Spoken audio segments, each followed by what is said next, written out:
Next video, I'm gonna react slash watch to research. I'm just researching. I don't know everything. I know everything, but I don't know everything. I know everything, but I don't know everything.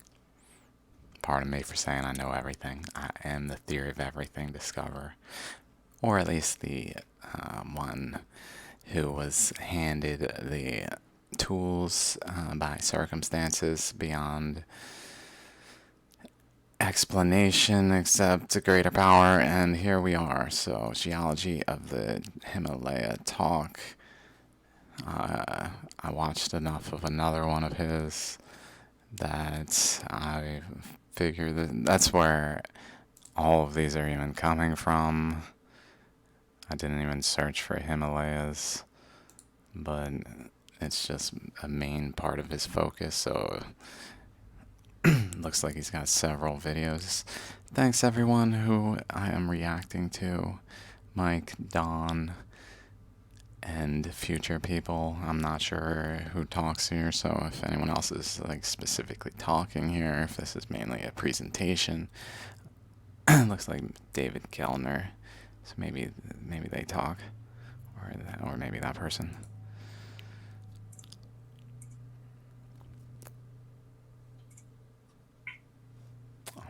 I'm gonna mute myself. So, good evening, everybody, and a very warm welcome to today's armchair travel session. If you haven't seen my face already at previous events, my name is Kate Suarez, and I look after the travel programme at the University of Oxford. And I'm also joined online by Claire Baxter, who looks after the travel programme at Cambridge. So today I'm absolutely delighted to be joined by Professor Mike Searle and Professor David Gellner from the University of Oxford. And this dynamic duo are going to take us on a virtual experience to Nepal this evening. At the end of the session, there will be the opportunity to ask questions and answers. I'm gonna, until it gets too overwhelming, I'm just gonna go faster. To ask questions, which will be answered, and you can do this via the Q&A box at the bottom of your screens. And just a little reminder that the session tonight is being recorded. So if you are avid attendees of these armchair I'm an asshole, aren't I? See, that's the problem, is I'm an asshole then. Like, I'm like, give me the information or I don't actually care. In a way, I feel like that's facial expression I got. Travel events, you'll be pleased to know that we really have a program for the rest of the year on a monthly basis. And upcoming events include destinations of India, Oman, and the Buddhist art and culture of the Himalayas. So keep your eyes peeled for these coming up soon. So I'm very pleased that Indus Experiences are hosting tonight's event. Indus Experiences work together with us on the alumni travel program, organising trips predominantly to Oman. I'm excited to look into after realizing that someone who's studied the Himalayas in a way that I felt was informative when I listened. Also studied Oman, which just so happened. Here's Dwarka. So, like, if this were to be closed up, Oman was probably pretty adjacent, so it's kind of interesting. Just that it was so close to Dwarka. I wonder what kind of interesting features might be there. The geology, because it's even called the geologist's heaven. Like,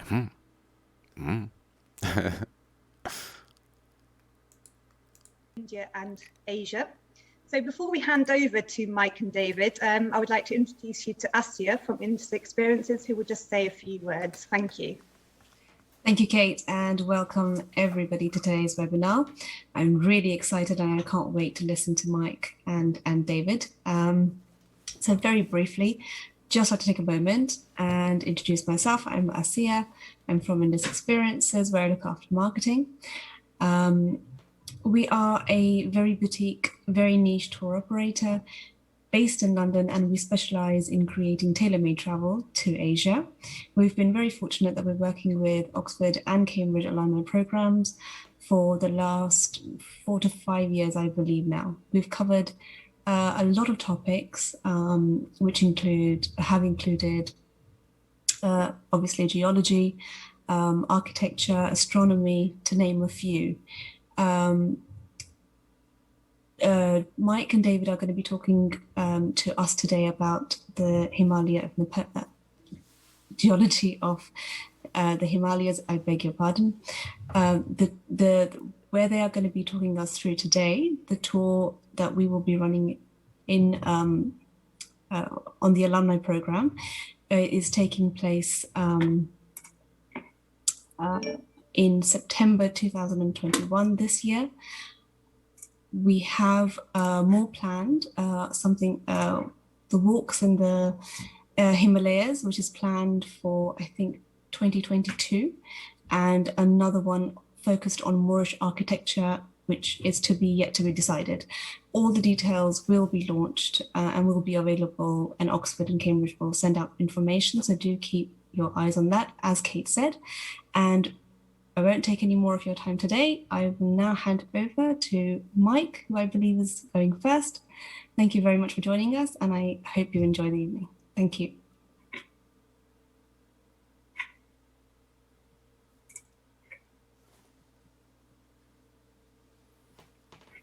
Okay, can everybody see the screen okay? Good. Yep. Okay, well, very warm welcome to everyone. What we're going to talk about today is a trip that we're going to run hopefully in late September, October to Nepal, and specifically trekking in the Mustang area. This will be the second trip I've run with Indus Experience. We had a previous one up to Annapurna Base Camp along the Modi Kola several years ago. So I will start off with 20 minutes or so of talking about the geology and end up with some words on the earthquake. And then I will hand over to David Gellner, who will be talking about the culture, religion, and politics of Nepal after that. Okay, so here is Nepal, as I'm sure anybody who's been there will know, is an absolutely wonderful country. You fall in love with it at first sight. It has the most fantastic scenery, most incredible mountains, beautiful hill villages, and the people are absolutely delightful. I first went there in 1980, and I've been going back pretty much every year since. So my excuse for keep on returning to Nepal has been geology. I'm a research geologist in Oxford University, and I've been researching along the Himalayas in regions Zanskar Ladakh, as well as the Karakoram in Pakistan and Nepal for about 30 years now. And the last 10 years, I've been concentrating really in the Annapurna Dhaulagiri range in this region here. And the Kaligandaki is this incredible valley that truncates right the way through from the Tibetan plateau all the way down to the plains of India eventually. And where it cuts through the Himalayas, it cuts through two 8,000 meter peaks, Dhaulagiri and Annapurna. And it is one of the most spectacular transects of the Himalayas you'll see anywhere. So just to put you in the picture geologically, India, the Himalayas are part of the Indian plate. India started life off about 120 million years ago, attached to Southern Africa, Madagascar, and Antarctica. It split away the great continent, supercontinent of Gondwana. Gondwana rifted away about 120 million years ago. India became an island, and it traveled very rapidly across the Indian Ocean to collide with Asia, roughly at equatorial latitudes about 50 million years ago. The trace of that suture zone, the zone of collision, is this black line that runs right along southern Tibet. We call it the Indus suture zone because it follows the track of the Indus River through southwestern Tibet. And so the Himalayas are entirely part of the Indian plate. To the north of that is the largest uplifted plateau we see anywhere on the planet, the Tibetan Plateau, which has double thickness crust, about 80 kilometers thick. And it's got an average elevation of just over 5 kilometers above sea level. So the Himalayas can be divided into three major ranges. The northern one, the Kingdom of Mustang, which is where we're going, is in this region of the Upper Kaligandaki. And that is part of the upper crust of the Indian plate. It's what we call the Tethyan Himalaya. It's a series of sedimentary rocks that range from Cambrian about 500 million years ago up to Eocene about 50 million years ago, which is when the two plates collided.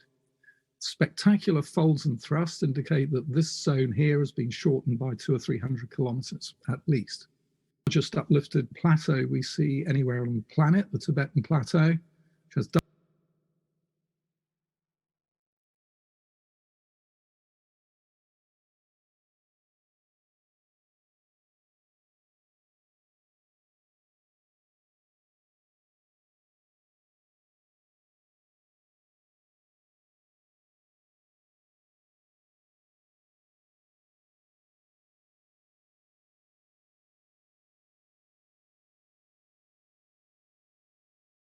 double thickness crust, about 80 kilometers thick.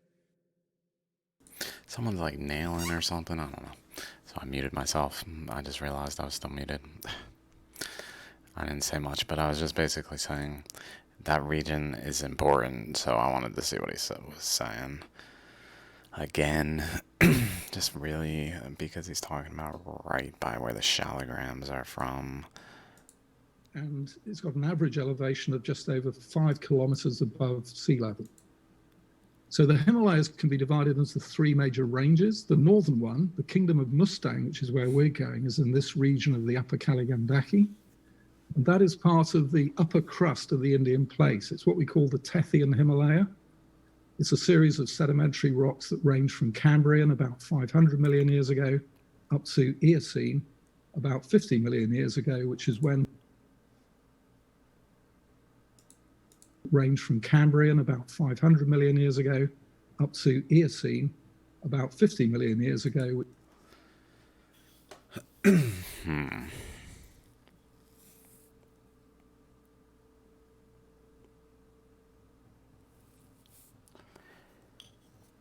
is quite center of that 500 million. So it definitely had a precursor. Maybe like a below its top precursor. That was energetically in the same pathways. Which is when the 2 plates collided.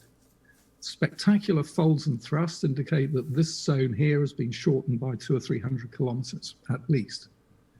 The highest peaks of the Himalayas in this snow, this is a picture from the space shuttle, which comes in to the Earth's atmosphere upside down, which is why you see the tail fin of the space shuttle here. And it's roughly taken 200 or 300 kilometers of shortening by folds and thrusts. Over Kathmandu, looking west all the way to the Karakoram. Ladakh is over here. So the high peaks of the Himalayas, these snow-capped peaks here, are all... Makes me think of, just thinking in a shallogram term, maybe that's how this, as we approach a chakra, how a chakra might appear at a different scale.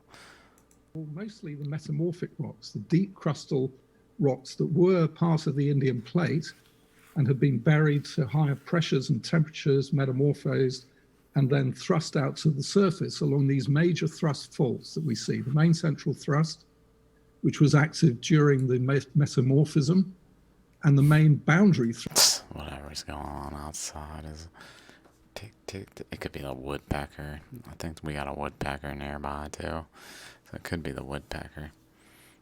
Thrust, which is the seismically active thrust fault that we see today along the southern boundary of the Himalayas. So the main boundary thrust is the one where all the earthquakes rattle off. The Gorka Earthquake.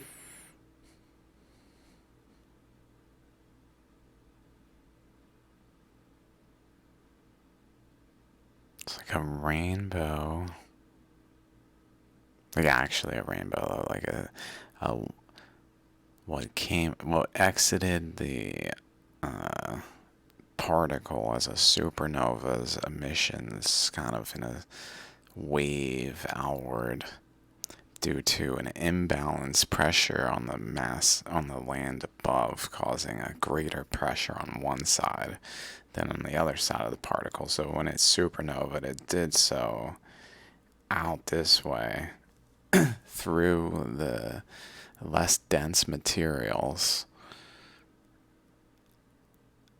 until it literally hit a denser material that was sufficiently dense to basically deflect it Over here, the material, it was just passing on through from its point of origin.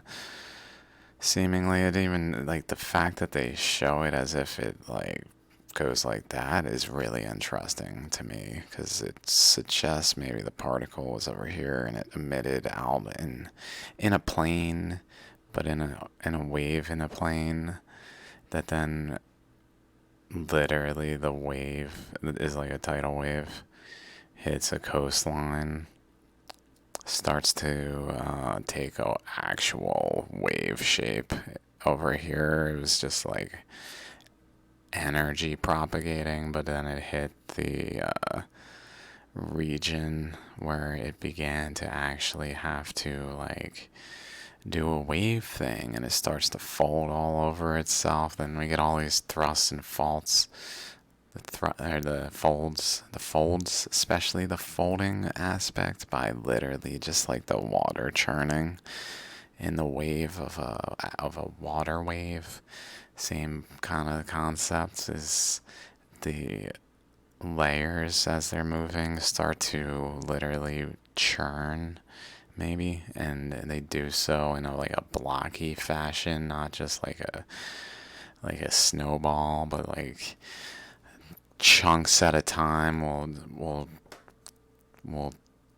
fold over and then move forward, fold, and get these like large chunks of foldings that are just layers.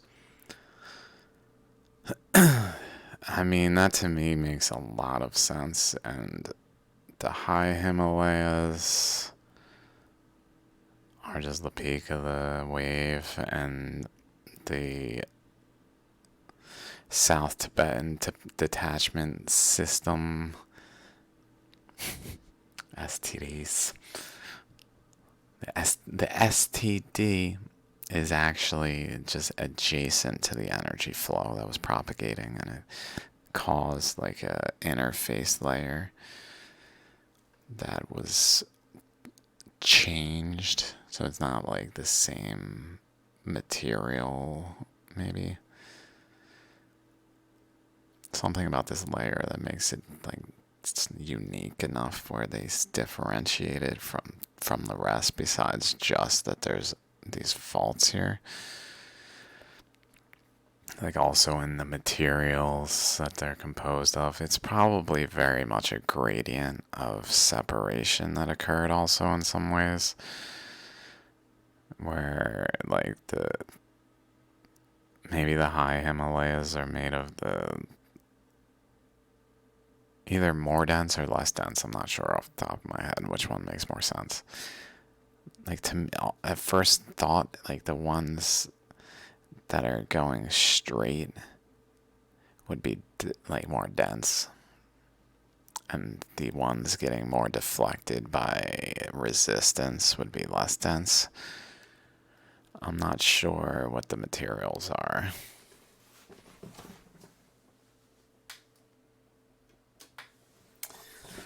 Get that light on. It went off in this region here, underneath the high Himalayas, and what it should have done was propagate up to the surface. I'll go on to talk about that a little bit more at the end.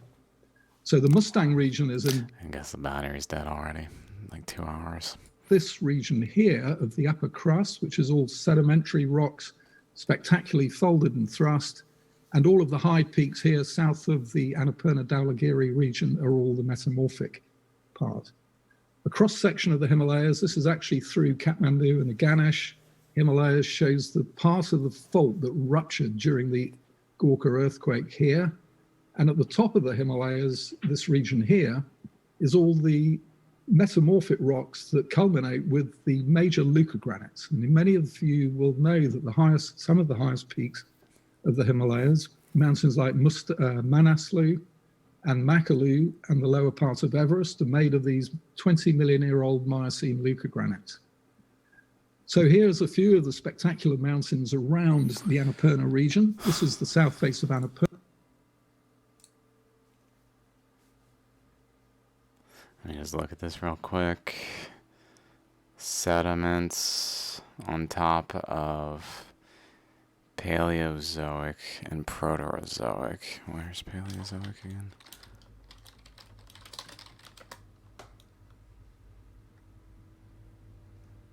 And Proterozoic is like billions. Okay, yeah. So the craton is covered with the craton is, oh yeah. Okay, so yeah, like so India has a ancient basement craton from when Earth was Mercury. And then it has a Proterozoic layer from when Earth was Venus. And then Earth became Earth by the supernova of Venus, which was Mercury at the time. And I know, you gotta watch my other content. Oh my god.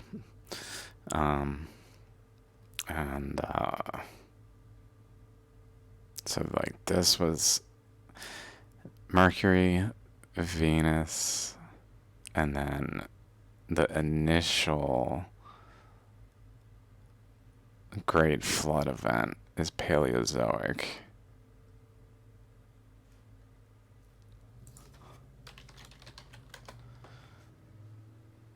Yep. For sure this was during the process. This layer was deposited. And then we have additional sediments deposited. Oh, damn.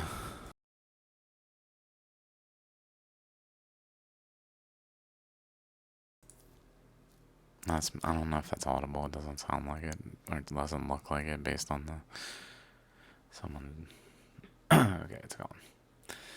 Thrust, and then we threw sediment with low-grade, lesser Himalayas.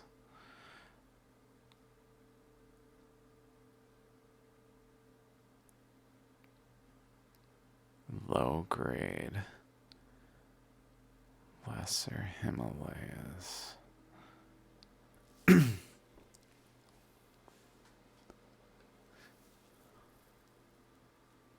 I wonder if this could like literally send debris crash down on top here.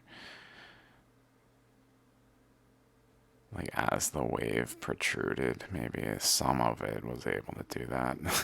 That doesn't really make sense though. That would be crazy. But I don't think it like was connected and carved away or anything. I'm just trying to think. Not at all. Lesser Himalaya with a migmatite cell amphibolite feces. Greater Himalaya structure. This is greater and greater and greater. Huh. I don't know why this is differentiated. What's going on here?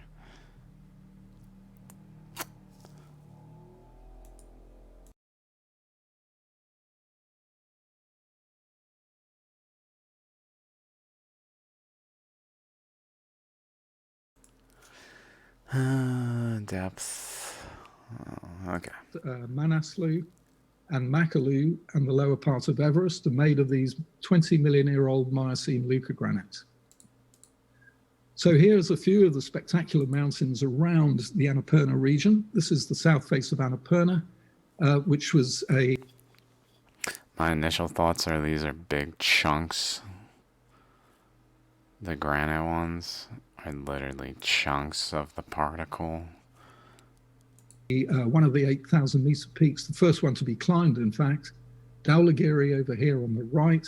The magnificent, this is just below 7,000 meters. But this, At least they have a core that is a chunk of the particle that has surroundings that take its shape in some way, that are influenced by its shape.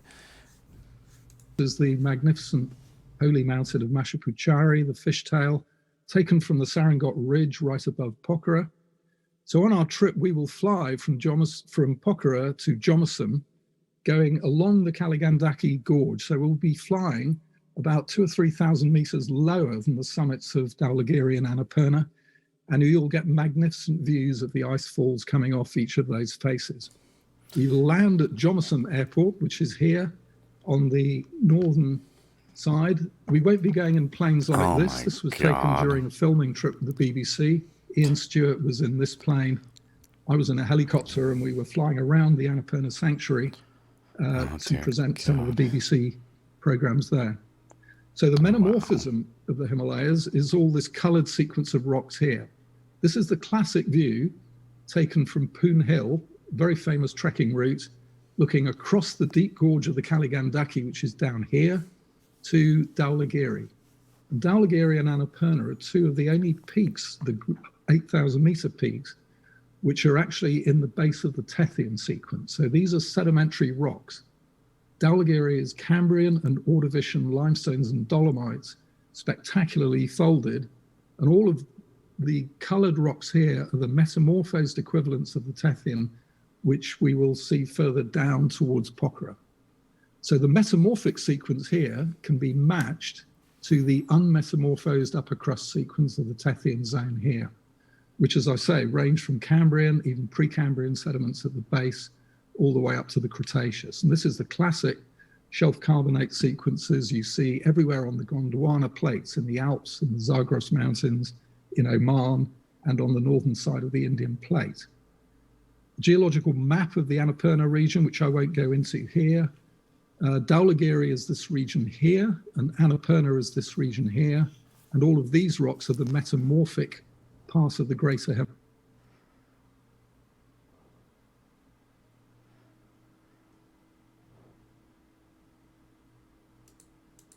Geological map of the Annapurna region, which I won't go into here. Let me just pull this up. Annapurna.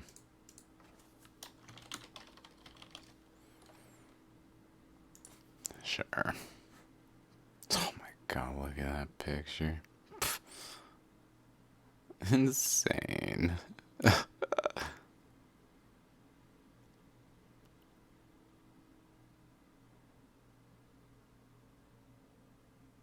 It literally has a radiance of energy that creates a barrier that causes the air to flow.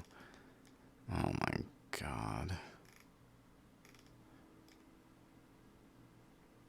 I wonder if it has many pictures of it causing formations in the clouds. That's not really different than usual.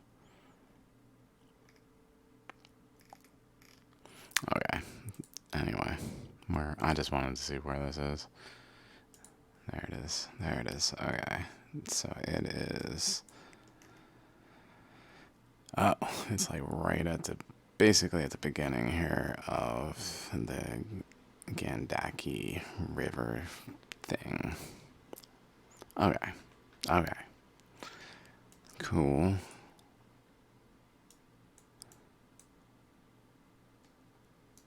Not far from the Shaligrams.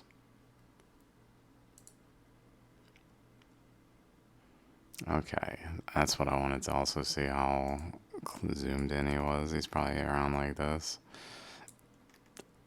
If not closer. Norchiang.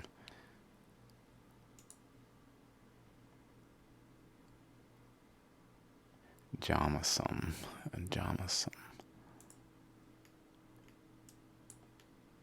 Jomsum. Okay. So like there. Okay. Something of this nature, I guess.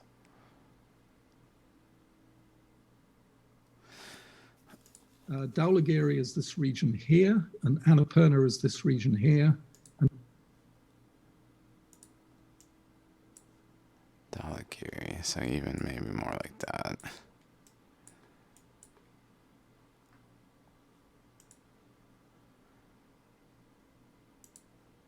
Okay, I see, Annapurna, and then like three little things he shows.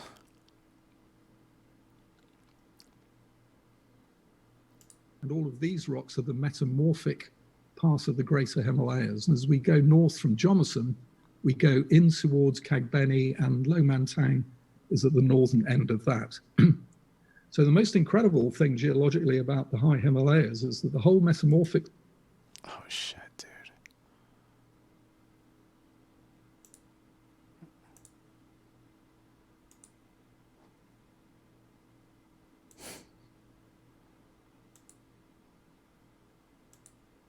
Map of the Annapurna region, which I won't go into here. Dhaulagiri is this region here, and Annapurna is this region here. And all of these rocks are the metamorphic part of the Greater Himalayas. And as we go north... Let's go back to Shalligrams. Shalligram. Where is it? There it is.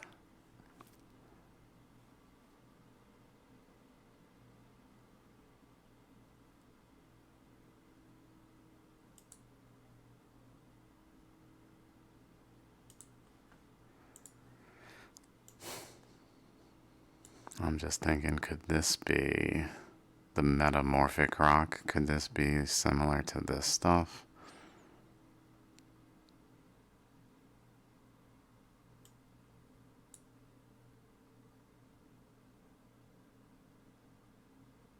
It doesn't make complete sense because this has structure besides that.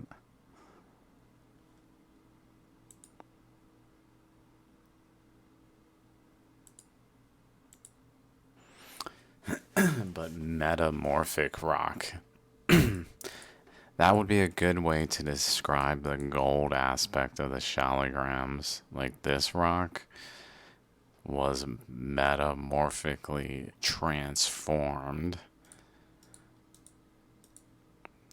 by heat, pressure, energy flows to then be shaped into the Himalayas. This up here, I think, if I can... Do I have a shot of that? I guess that's the best one I got. It shows a little bit of it coming out there. It might be similar in nature, the metamorphic rocks that he's talking about. And then the lycogranites maybe are related somehow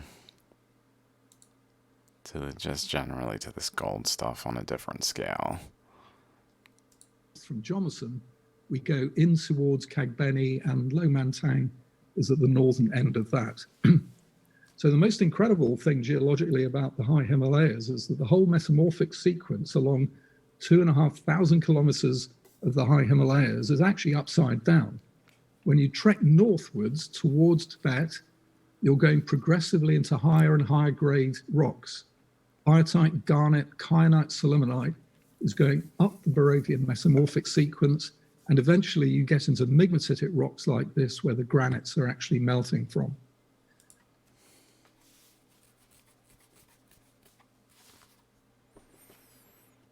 So on another filming trip, I managed to persuade the company to... So I'm thinking...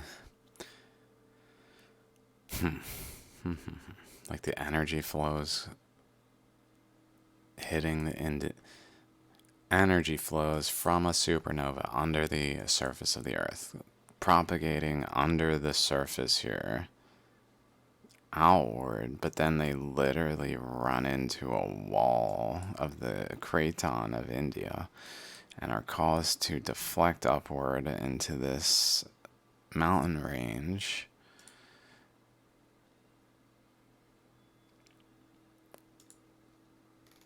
where there's a lower grade and then a higher grade. Maybe the lower grade is like a gradient, like the stuff nearest to the, literally as close as possible, like the closer to the actual contact point of India the flow is, the less the flow is relative to like some peak current location, which maybe was where the high Himalayas were. So maybe like, even though the wave is colliding from this way, the like portion in which the energy flow was caused to propagate was not exactly at the very edge, but it was more outward from it. And so there was essentially still a gradient of higher grade from lower to higher grade material wherever it starts exactly. This analysis of the Himalayan material is probably back here. That seems all related all the way back here.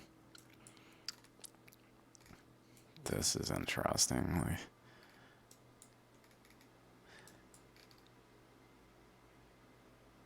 Like this to me is a result of an uplift over here putting energy.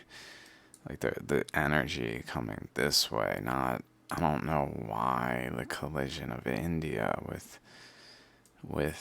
Asia would produce these like into India things, unless there was an actual flow able to penetrate that far. I mean, I just don't think that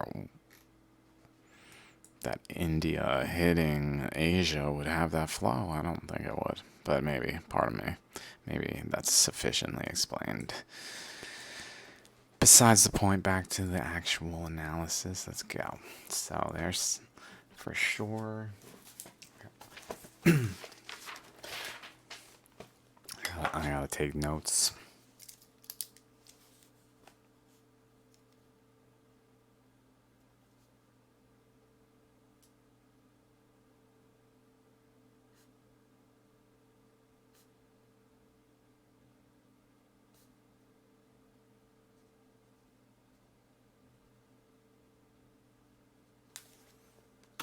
Hire an aeroplane and to film the south face of Dholagiri, because what we were interested in are these spectacular low angle normal faults.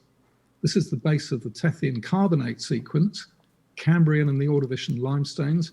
And these are incredibly high grade rocks formed at depths of about 35 to 45 kilometers depth and brought up by thrusting after the Indian plate collision.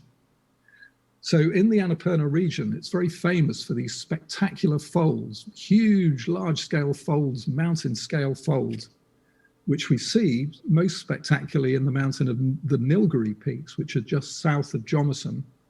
And this mountain here, this is all Ordovician Cambrian limestone, recumbently folded. And it is this mountain here. This is just above the village of Marfa in the Kaligandaki, which is a beautiful little village. Used to be on the main circuit round Annapurna before they built the road down there now. And looking across to the Nilgiri peaks, you see these spectacular folds in the Ordovician limestones. These are the small scale structures that you see on the cliffs above Marfa. And then in the Jomasun region, from Dholagiri northwards all the way towards Jomasun and Mustang, the same rocks, these are the Cambrian, Ordovician, Paleozoic, Mesozoic sediments, all spectacularly folded. So this picture here is taken above Jomasun. There is the airstrip. This is where the planes land. You can see it's in a spectacular setting with 8,000 meter peaks to the south, Dholagiri Supernova explains the folds just fine, I'd say. and Annapurna, and these great folds in the Tethyan shelf carbonate sequence. Well, north of Jomasun, the whole story changes dramatically. When you go Although, what it reveals as a result of that, I don't know. I'm not saying to make. I know the extent of what it unlocks or reveals to us, but supernova would explain the folding, why it would be so just like chaotic let's say, and just like major folds of that nature that he just showed. They're just like, what? Past the village of Kagbani. Like, it doesn't make sense in a slow process. Like, if that took millions of years for that fold to occur, how? It doesn't really make sense. How all these layers are. Just the fact that the Himalayas have all the layers within them and then them folded strongly suggests that the way layering occurs is not really necessarily fully understood. You're into what we call the Mustang Lake. During the rise of the Himalayas between 30 and 20 million years ago, the Himalayas probably reached its maximum elevation approximately 20 million years ago. The rise of the Himalayas dammed the rivers that were flowing off the Tibetan plateau. Tibet was already high, drainage was flowing south, and the rivers were dammed by the rapidly rising Himalayas. And in the Kaligandaki, it built up this lake that stretches for nearly 100 kilometers north into Tibet. Lomantang is in this region here, and you can see that the rocks are all these very pale white, barely consolidated lake sediments. So at some stage, we don't know exactly when, but probably about 1 million years ago, the river burst through the high Himalayas at this region here near Kagbani, and the entire lake, about 100 kilometers long, 20 kilometers wide, flooded right the way through the Kaligandaki Gorge all the way down to the plains of India. It's a bit like pulling the plug out of a bath and having all the bath water flood through your kitchen to the front door. It was one of the most spectacular such events that have occurred throughout the Himalayan history, and you can see this happening everywhere. The river dammed lake that stretches for nearly 100 kilometers north into Tibet. Lomantang is in this region here, and you can see that the rocks are all these very pale white, barely consolidated lake sediments. So at some stage, we don't know exactly when, but probably about 1 million years ago, the river burst through the high Himalayas at this region here near Kagbani, and the entire lake, about 100 kilometers long, 20 kilometers wide, flooded right the way through the Kaligandaki Gorge all the way down to the plains of India. It's a bit like pulling the plug out of a bath and having all the bath water flood through your kitchen. Where is this?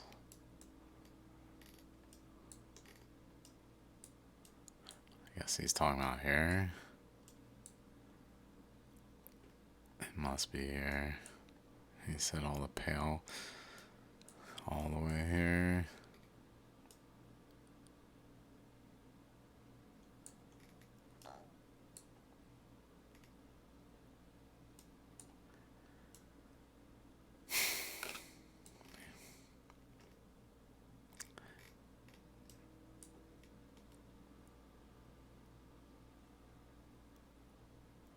Flooded here, and then here's this. And where the shalligrams are from, I wonder if there's any possible correlation.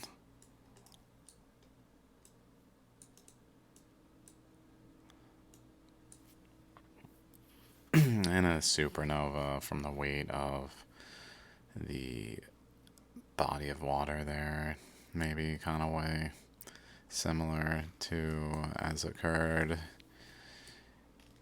up here. That even makes me think of the most epic shallogram I've ever seen. No offense, shallograms.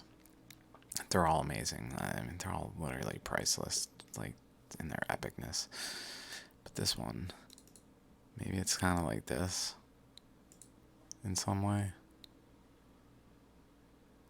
Like a second system.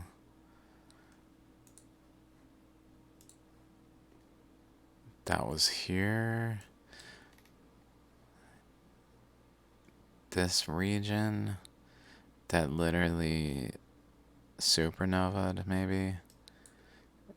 And in this region. And some reason it's somehow most evident here. I don't know.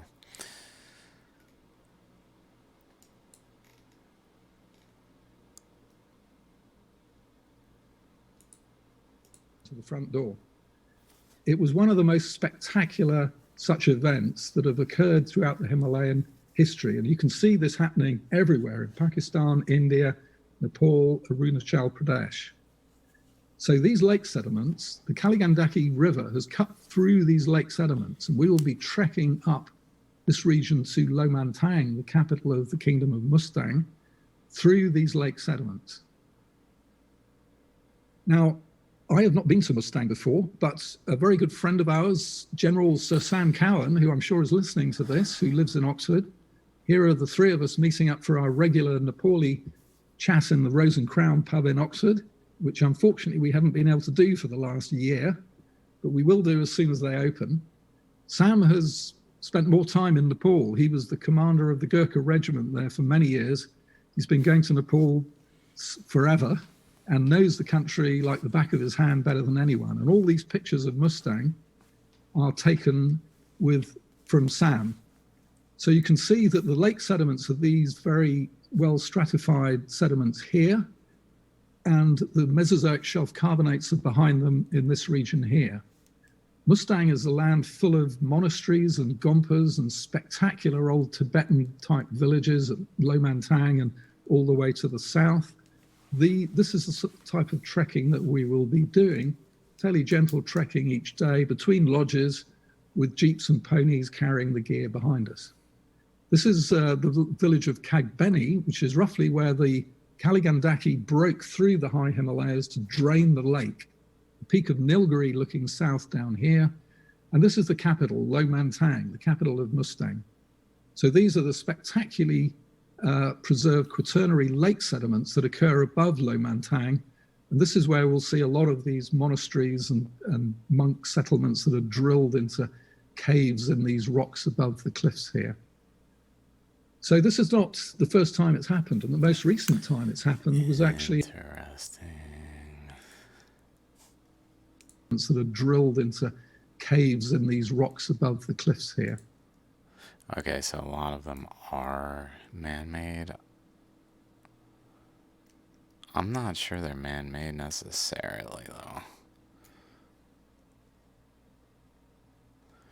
It'd be interesting if they chose specific points in what I believe to be some network of where energy flowed or can flows to be within it at certain points, maybe taps in somehow. So this is not the first time it's happened, and the most recent time it's happened was actually in May 2012 when I was doing my geological work in the Kaligandaki, and we heard rumors that there was an enormous avalanche in Pokhara. So we hot-tailed it back to Pokhara and discovered that the entire west face of Annapurna 4 had collapsed. All of this mountain here had collapsed into one enormous great landslide debris that again dammed the Seti River. The Seti River is much smaller than the Kaligandaki, but it had exactly the same effect. A lake built up behind it, and eventually the lake dam burst. So when Annapurna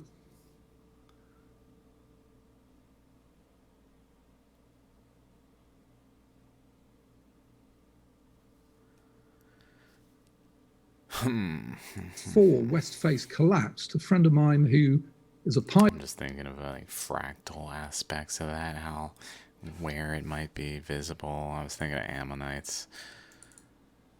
This one, like pieces falling off, creating some sort of blockage for some channel around the edge until it creates some puddle.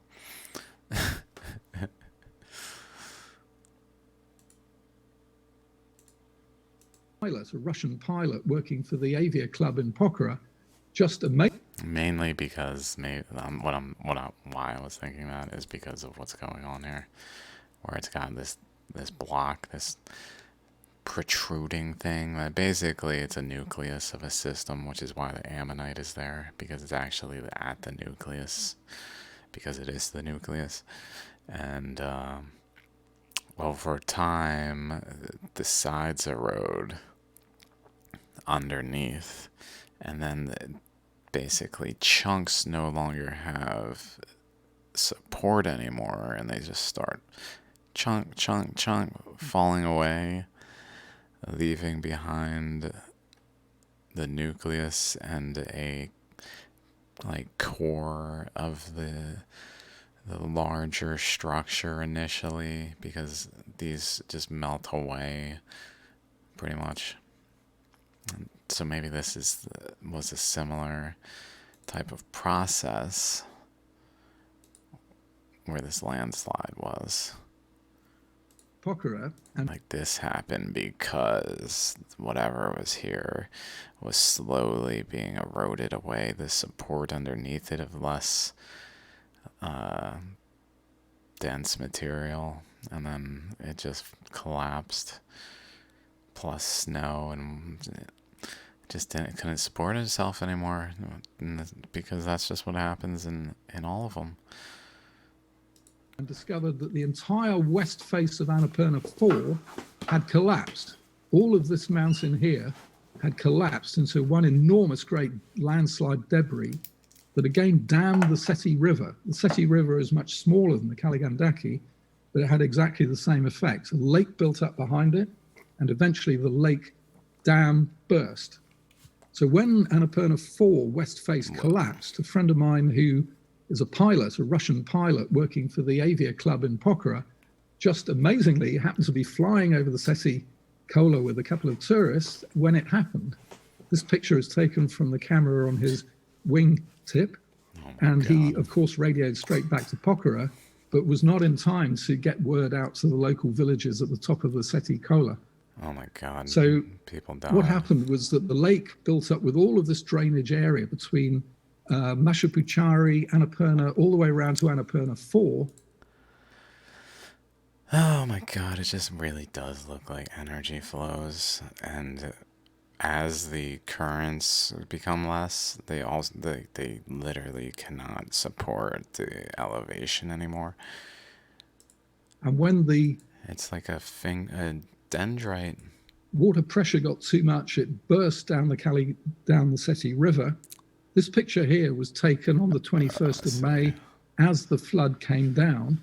And this picture was about a week later, and you can see that only the top rung of this village survived.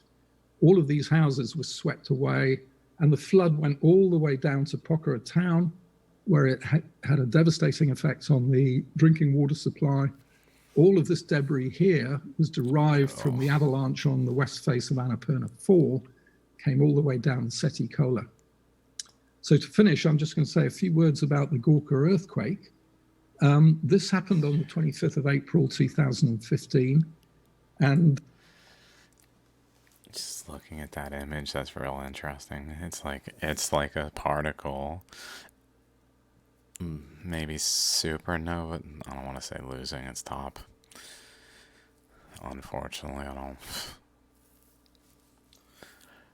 I just don't want to say it, but it kind of does look like that, guys. But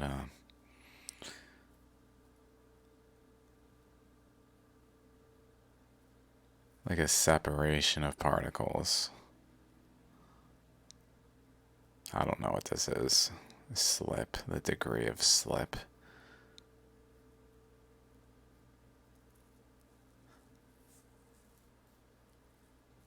It could be. It could be that's what actually is causing earthquakes, is little supernovas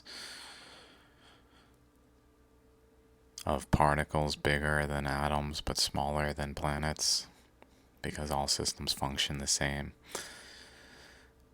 And they can cause earthquakes maybe, and maybe the Himalayas are filled with these types of unstable particles in places.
And I'm muted. Fuck.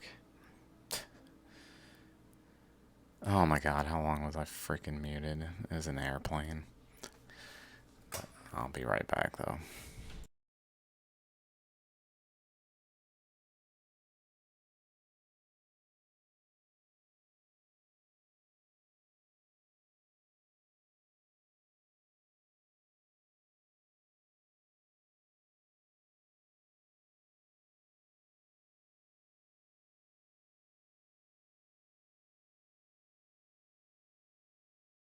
Okay, so I'm sorry I keep doing that. I keep muting myself. And because of my style where I'm just not gonna edit, it's just gonna be in there over and over again. I just need to not mute myself. But enjoy. Welcome.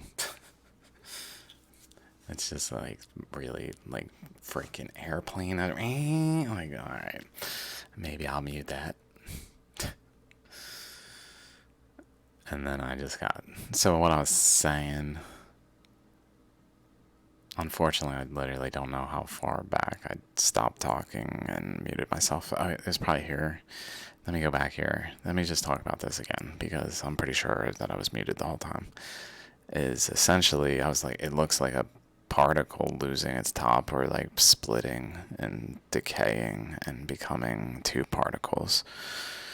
Like one was here and it emitted another one and it caused motion in the region that only influence the region, but because it's a smaller particle, it's not like it's essentially there's parts in the same way as there's atoms and there's electrons and there's like subatomic particles, at least ones we've actually seen. I don't want to say there are like quarks when we haven't seen them. Besides the point. In the same way as there's more than just atoms or there's more than just helium or hydrogen. There's many atoms. There are also many particles and they're different masses, different like sizes. They're just larger and larger, smaller and smaller. And they're not just like atoms and Earth. Like there are intermediaries that fill an entire spectrum between the two and are within the Earth. They're not just like floating. I mean, they are floating in space, but they're also not just that. They're also within larger particles and they're constituents of the larger particles. Like Earth is not just composed of atoms, it's composed of these things too, as a sort of like a framework that then the atoms shape themselves around, building just a skeleton to a body of the Earth. Like like the atoms are kind of like the flesh and the skeleton is more these like rigid structures that are more larger particles. They tend to be, or at least have them within the flows as like nodes of the skeleton.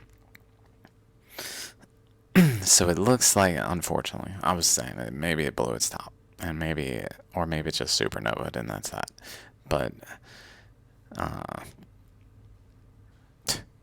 the way I said that, like I'm like, shit, what if this like has a really major, like this was it blowing its top like Beetlejuice and like Earth did, and maybe it has it's precursor it's a precursor to some other explosive particle follow-up post blowing its top.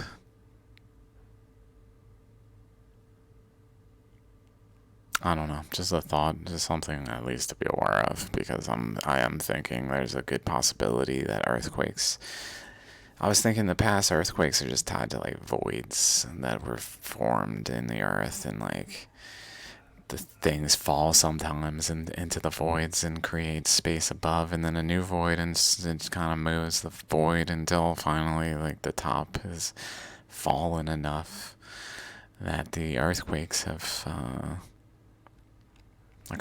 they occur. I don't know. That was my thoughts, something of that nature, but it wasn't very thought through because I just didn't really care too much about earthquakes except for general things.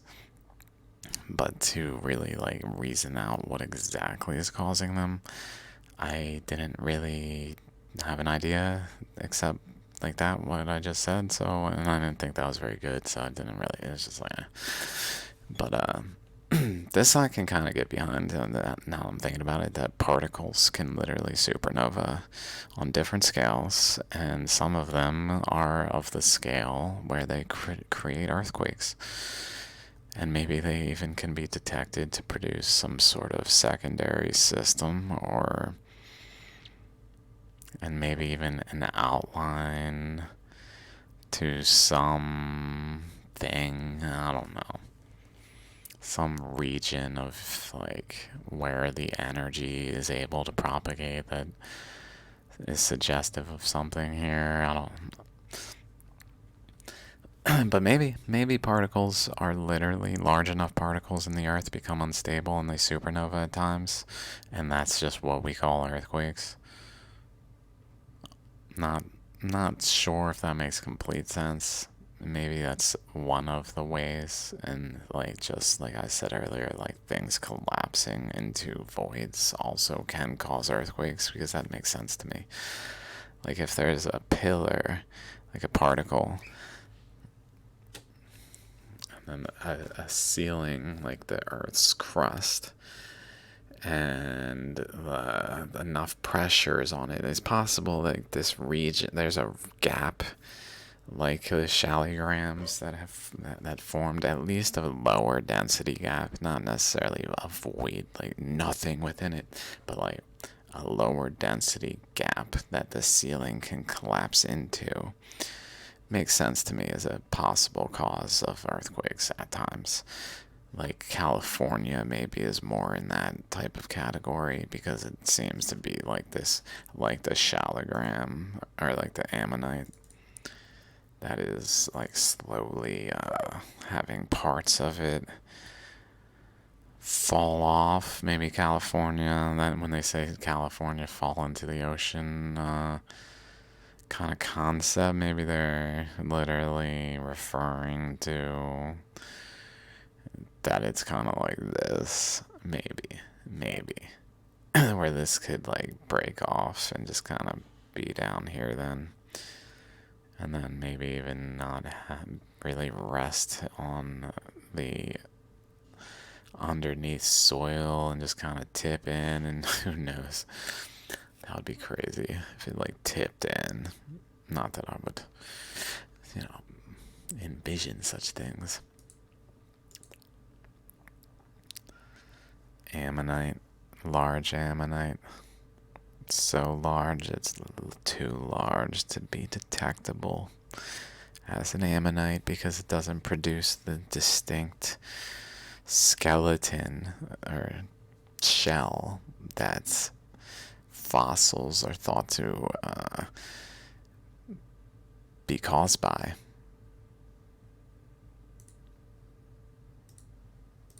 Again, I was due out to Nepal the week after this, and I got message back from our Sherpas, our Gorka helpers who live in the village of Yasa, just in the east side of the Burigandaki. Don't come. Nepal's catastrophe, everything's fallen and wrecked. And it was a disaster for the country. It was a magnitude 7.8 earthquake. Horizontal slip.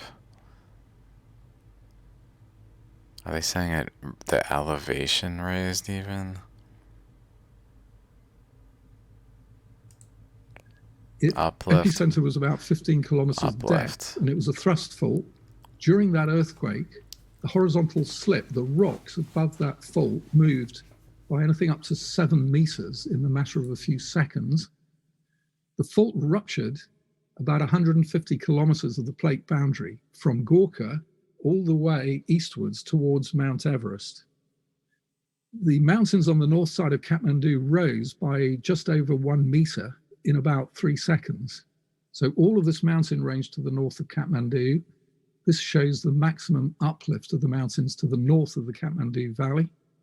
The big problem is that we know that this is the segment of the fault that ruptured to make the earthquake. And this is where all the devastation and the uplift occurred. What should have happened is that the energy should have been released in these thrust faults that bound the southern margin of the Himalayas, but in this case it didn't. So the epicenter was here, just to the north of Gorka, right beneath two villages, Laprak and Barpak, that were almost 100% destroyed. Large villages, completely flattened, hundreds of deaths. The village where our people lived is on the opposite side of the Burigandaki, Yasa, that was about 50% destroyed. 2 weeks after the Gorka earthquake, another massive great earthquake occurred in the region just south and west of Everest. This was called an aftershock, but it was actually a 7.3 magnitude earthquake, which was enormous. And this is the one that did a lot of damage to places in Kathmandu and in the Langtang region here. So we skip that. What should have happened during that earthquake is that the faults should have ruptured all the way to the surface along the southern slopes of the Himalayas down near Chitwan. And these are the kind of structures that were produced during the Great Assam earthquake of 1934, the Bihar earthquake. And nothing like that happened in Gorka. So we know from huge earthquakes in Western Nepal, 1505, and a huge earthquake in Eastern Nepal, 1934, that these areas, the north-south strain taken up by the northward motion of India, is largely taken up. The Gorka earthquake only managed to take up strain in this area here. This is where all the earthquakes, and the epicenter was in Gorka, and the ones to the south and west. That's what I mean by like smaller particles or smaller regions that are sort of like one unit,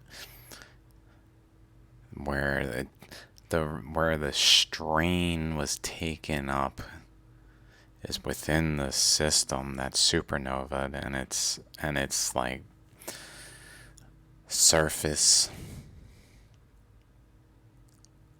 and then it runs into resistance in other systems' surface where it's not able to propagate as well, and so the strain is limited. Of Everest. Unfortunately, the areas that are in mortal damage now of future ruptures are the areas south of Kathmandu and the area to the west of Gorka, including Pokhara and up to the Kaligandaki Gorge here.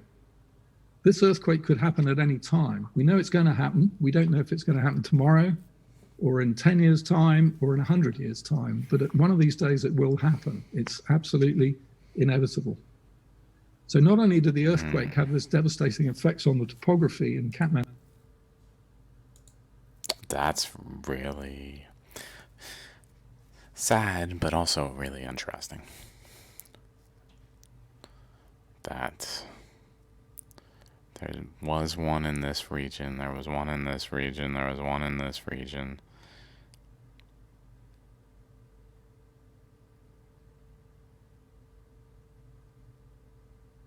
It's like the interface between India and the craton of India and the object's craton that's supernovaed. Its interface is exchanging energy, causing the interface between it to become a new material, where effectively it, like, the particle underneath the surface restabilizes into a new equilibrium by some sort of supernova event that we see as an earthquake.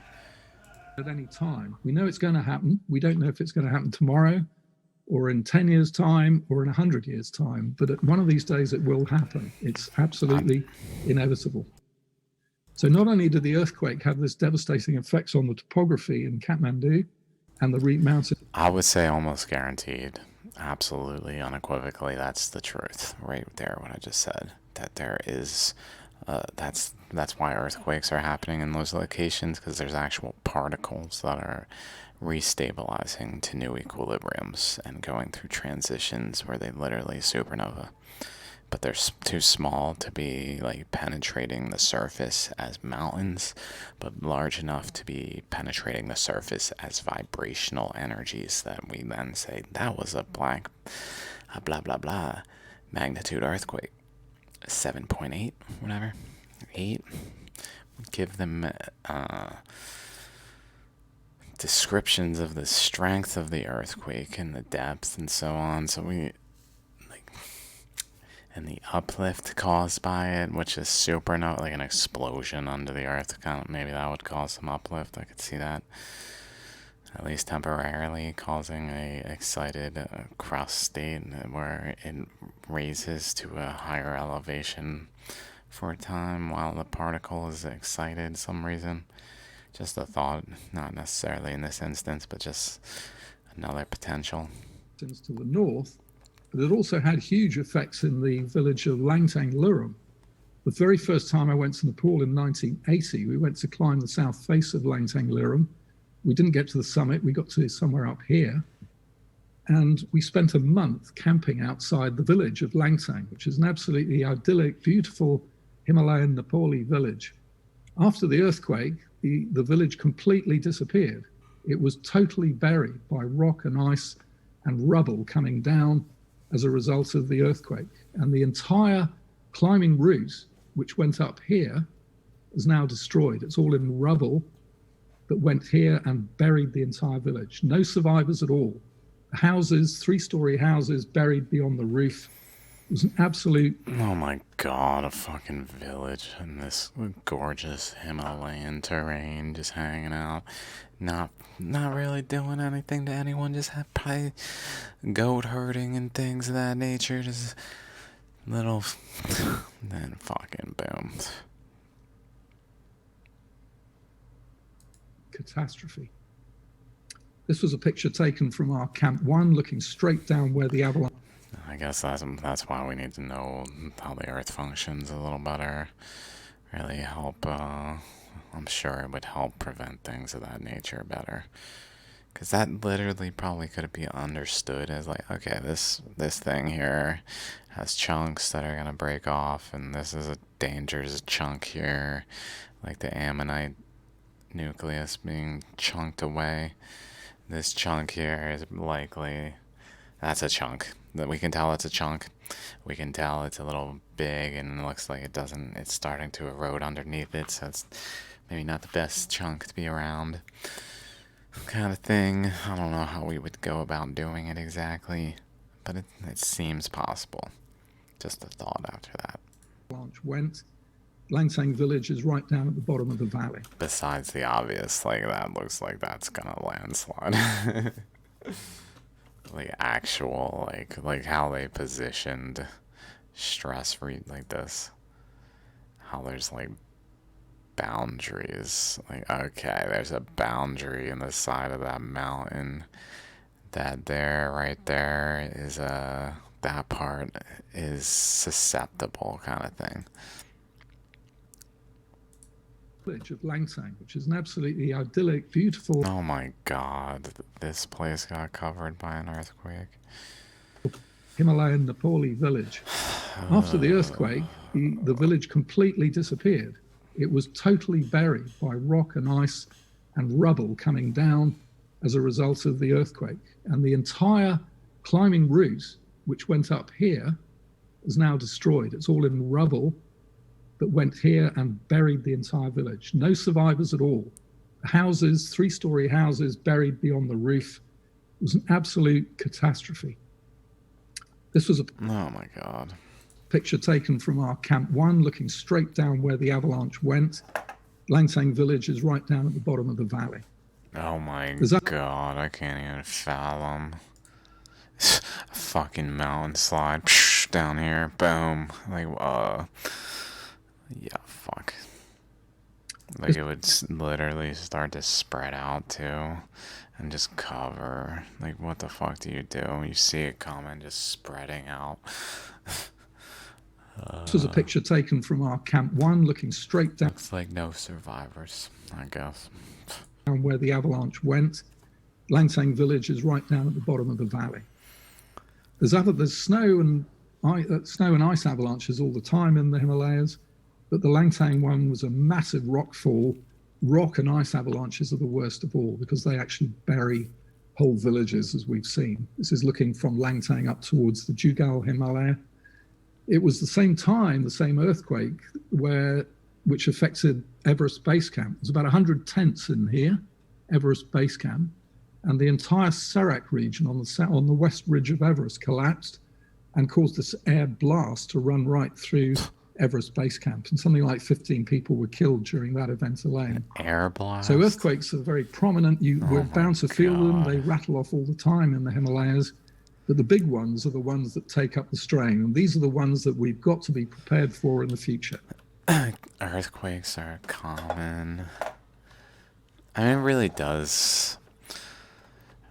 It is reminiscent of a supernova's after effects, like many particles, larger particles that are destabilizing and becoming supernovas themselves, until the whole of it kind of stabilizes into just subtle supernovas where it's just it's not really detectable anymore, kind of thing. So a lot of these stories are in my book, which I can highly recommend if you haven't read it.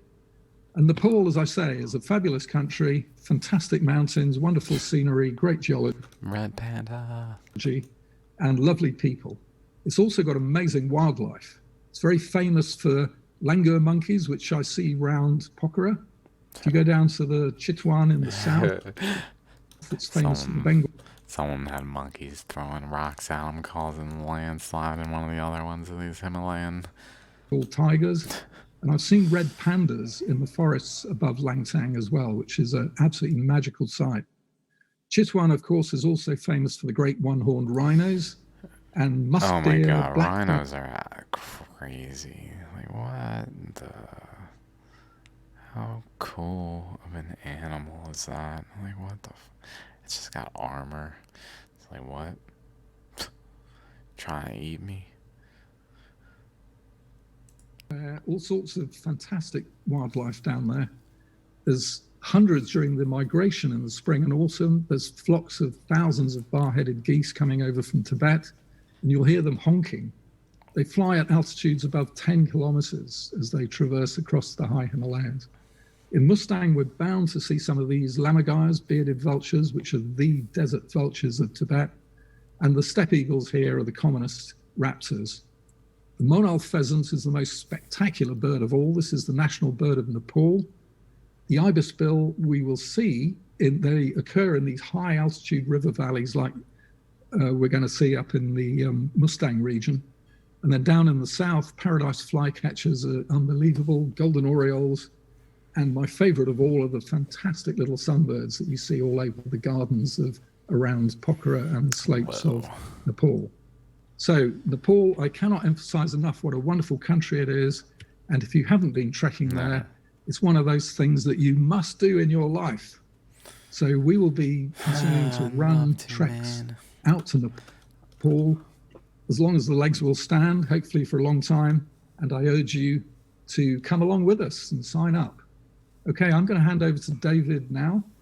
Oh my God. To give you some insight into the culture. So I will stop screen sharing. But thank you for listening. Thank you.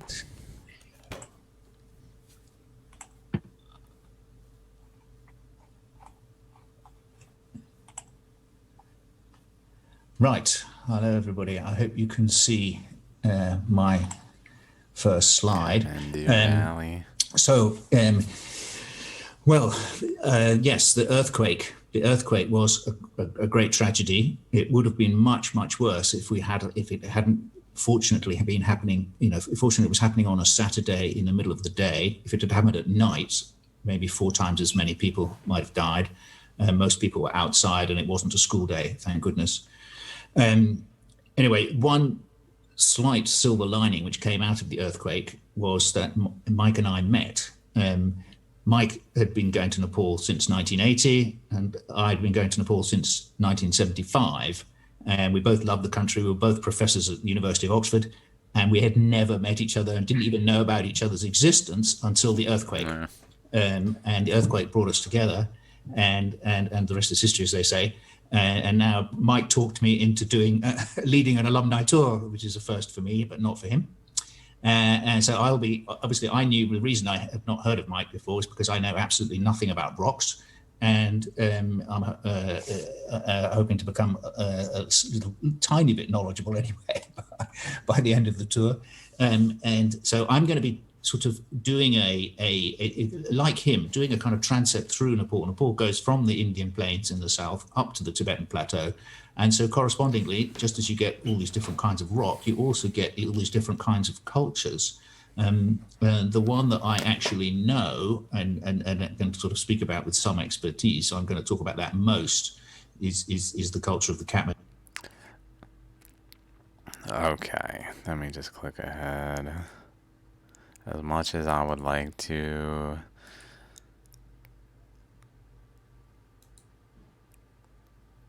Oh my god.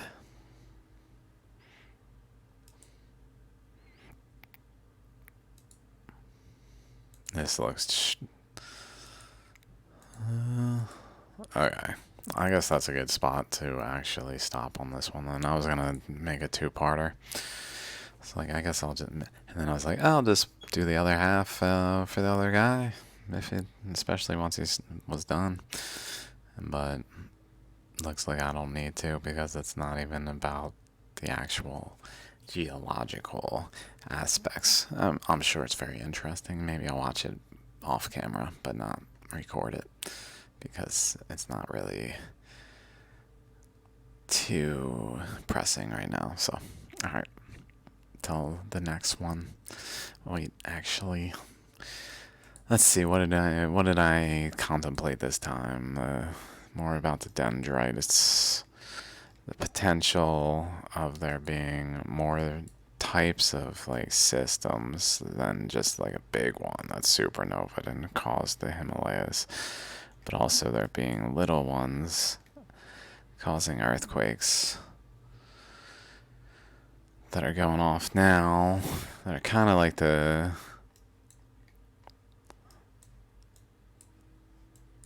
little plates. I think that's pretty good. All right. Peace out.